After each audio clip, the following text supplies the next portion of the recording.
আজকে আমরা দেখব প্রথম পর্যায়ক্রমিক মূল্যায়ন 2026-এর জন্য গণিত প্রশ্ন দ্বিতীয় শ্রেণী, যেখানে পূর্ণমান 20, সময় রয়েছে 40 মিনিট। পরীক্ষার্থীর নাম, ক্রমিক সংখ্যা, বিদ্যালয়ের নাম নিজেরাই লিখবে। আমরা চলে যাব প্রশ্নপত্রে, যেখানে রয়েছে ছবি দেখে ফাঁকা ঘরে ঠিকমতো সংখ্যা লেখো, রয়েছে 2 নাম্বার।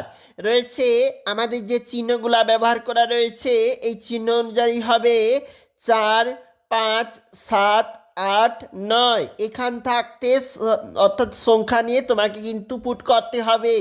নিচে চলে যাব, হবে 42, হবে 39, হবে 31, হবে 29, হবে 22। 2 দাগে প্রশ্ন, নিচের খালি ঘরের সংক্ষেপে ঠিক পূরণবাচক সব সংখ্যা লেখো, রয়েছে কিন্তু 4 নাম্বার। দেখো, গ্রীষ্মকাল বছরের প্রথম ঋতু, হেমন্তকাল বছরের চতুর্থ ঋতু এবং বসন্তকাল বছরের ষষ্ঠ ঋতু, শীতকাল বছরের পঞ্চম ঋতু। নিচের সংখ্যাগুলি দশকের ঘরে স্থানীয় মান লেখো। 4 নাম্বার রয়েছে, দেখো 29 বলেছে, তার মানে এটা হবে 20। এখানে 35 বলেছে, মানে হবে 30। এখানে 18 বলেছে, মানে হবে 10। এখানে 43 বলেছে, মানে হবে 40। পরের পেজে চলে যাব, সেখানে পরবর্তী প্রশ্নগুলি রয়েছে। টাকা পয়সার হিসাব লেখো।